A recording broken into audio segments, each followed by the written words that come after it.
March 4, 2023. Ghent, Belgium.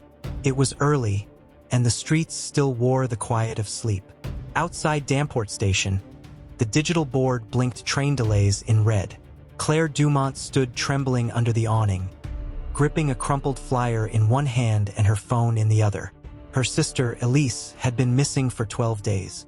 No messages, no footprints, nothing. Then came the call. A dog walker had found something in the woods. It wasn't hope. It was a hand. Elise Dumont wasn't a headline kind of person. She was a quiet nurse, 33, lived alone above a bakery, loved classical music and tea at 4 p.m. She walked to work every day, fed her cat Manu with military punctuality, and ended her nights with a call to her sister. She wore the same gray coat every winter, never made waves. But behind her calm exterior was someone who noticed things. Small things, like when patients flinched under a supervisor's touch, or when inventory went missing from the medical cabinet without a logged report. She didn't talk much, but she observed, and sometimes that's more dangerous. Her job at Hof Terrace Vrede, a quiet elderly care home near Brugsport, was routine until it wasn't. On February 20th, Elise was supposed to clock in for a night shift. She never did. At first, colleagues assumed she was sick or burned out. When her phone went to voicemail, they called Claire. Claire knew immediately something was wrong. Elise never missed a shift. She had left the oven on once, but she never flaked on responsibility. Claire called the police. Elise's apartment was eerily untouched. Her bag was on the couch. Her coat, keys, and phone all gone. Her cat hadn't been fed, her bed untouched. No signs of forced entry, no blood, no struggle, but the air inside felt still, not peaceful, stagnant, like something had been there and left.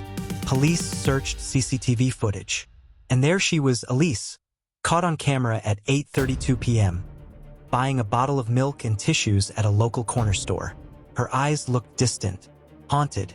That was the last confirmed image of her alive. Detective Peter Van Loon had worked dozens of missing persons cases. But something about this one stuck. The timelines didn't add up. Why would a woman who kept her whole life in routine just vanish?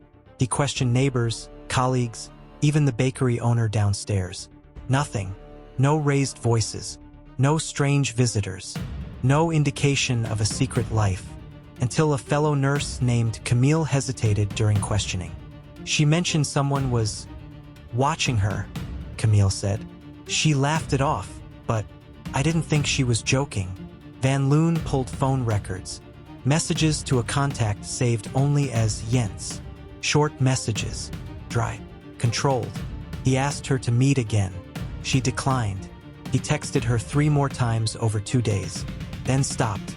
Police ran a background check. Jens Verbeek, 42, divorced, former handyman at the care home. Suspended once for unprofessional behavior. No convictions. No restraining orders. But a gut feeling told Van Loon. This was their guy. 12 days after Elise disappeared, a jogger's dog began digging in a wooded area of Sint-Pietersbos. The dog barked. The jogger looked down and froze. A human hand protruded from the shallow earth. Elise was found curled into herself, face swollen, lips split, and wrists duct-taped. Her body was wrapped in garbage bags, layers of moldy blankets, and buried beneath broken tiles. Her ID and photo of her and Claire as children were still in her jacket. The autopsy showed blunt force trauma to the skull, but not immediate death. She'd likely been unconscious for hours before dying. The pathologist also found something else. A sedative in her blood, midazolam, used in hospitals or elderly homes. Suddenly, this wasn't just about obsession. It was about cover-up. Police raided Jens Verbeek's home. What they found wasn't just disturbing, it was revolting. Behind the washing machine, they uncovered a box filled with stolen medical supplies, ID cards, and USB drives. One of them contained folders marked with dates, each linked to photos of unconscious elderly women in compromising states. The metadata placed him inside Hof Terrace Vrede on nights he wasn't officially working. And in one folder, Elise, Not alive. Not dead. Drugged. Her head tilted. Her expression fearful. He hadn't just killed her. He had tormented her first. Jens was arrested immediately, but when cornered, he laughed. She wasn't supposed to be home, he said. Police were ready to close the case, until Elise's bank records showed a €4,500 transfer just 1 week before her death. The recipient, a shell company traced to Inga Ballen, Elise's supervisor. Investigators reopened the case files. Digging into Terrace-Vrede's accounts revealed multiple discrepancies: over-medication reports, fake supplier invoices, even unauthorized cremations of elderly patients without family consent. Inga wasn't just complicit. She was running a scheme, stealing from patients, trafficking sensitive footage to an encrypted online network, and silencing staff who got too close. Jens had been her tool. Elise had become her liability. When Elise had caught Jens photographing a sedated patient, she had gone to Inga first, out of protocol. Inga told her not to make a scene. Elise didn't listen. During questioning, Inga stayed composed, cold. She denied everything until investigators retrieved a hidden hard drive buried beneath a tile in her laundry room. Inside, over 180 videos, documented abuse, blackmail messages, and names of wealthy clients who had paid for the footage. Among the folders, a chilling voicemail. Elise recorded the night before her death. "I'm going to the police. I don't care what happens. They need to know." The timestamp? 9:04 p.m. Her phone went off at 9:14 p.m. She never made it to the station. The courtroom was tense. Jens pleaded guilty to kidnapping, sexual assault, and murder. He claimed he was manipulated by Inga, who promised to clear his debts and make him untouchable. Inga showed no emotion during the trial. No apology, no denial, just a thin, bitter smile as evidence mounted against her. She was convicted on 17 counts, including accessory to murder, abuse, and conspiracy. Jens received life without parole. Inga, 25 years.